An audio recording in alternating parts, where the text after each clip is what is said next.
Hello friends, welcome back to Priya Vijay kitchen. நான் பிரியா பேசுகிறேன். இன்னைக்கு ரொம்ப சிம்பிளான ஒரு பொரியல் ரெசிபி தான் பார்க்க போகிறோம். கேரட் பீன்ஸ்காய் பொரியல். சரி, வாங்க வீடியோக்குள்ளே போகலாம். அதுக்கு முன்னாடி பிரியா விஜய் கிச்சனை நீங்கள் என்ன சப்ஸ்கிரைப் பண்ணலைன்னா மறக்காமல் சப்ஸ்கிரைப் பண்ணிக்கோங்க. பக்கத்தில் இருக்கிற பெல் ஐக்கானையும் ப்ரெஸ் பண்ணிக்கோங்க.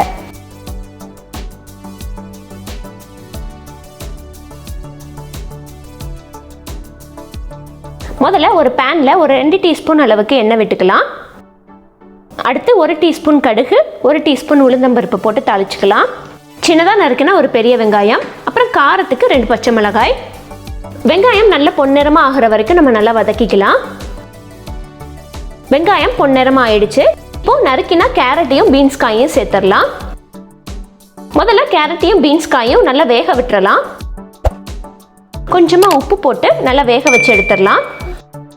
தண்ணி தெளிக்கணும்னு அவசியம் இல்லை. மூடி போட்டு நல்லா ஸ்லோ பண்ணி வேக வச்சாலே போதும். இப்போ பீன்ஸ்காயும் கேரட்டுமே நல்லா வெந்துருச்சு. ஒரு மிக்ஸி ஜாரில் 2 சில்லு தேங்காய், கொஞ்சமாக சீரகம், 2 பூண்டு பல்லு போட்டிருக்கேன். இதை நல்லா கொரப்பாக அரைச்சிட்டு வந்துடலாம்.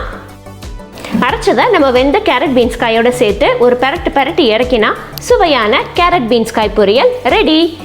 இந்த ரெசிபியை கண்டிப்பாக உங்கள் வீட்டில் ட்ரை பண்ணி பாருங்கள். ட்ரை பண்ணி பார்த்துட்டு உங்களோட வேல்யூபிள் கமெண்ட்ஸை கீழே கமெண்ட் செக்ஷனில் மென்ஷன் பண்ணுங்கள். இந்த ரெசிபி வீடியோ உங்களுக்கு பிடிச்சிருந்துச்சுன்னா உங்கள் ஃப்ரெண்ட்ஸோட ஃபேமிலியோட ஷேர் பண்ணுங்கள். தேங்க்யூ. தேங்க்ஸ் ஃபார் வாட்சிங்.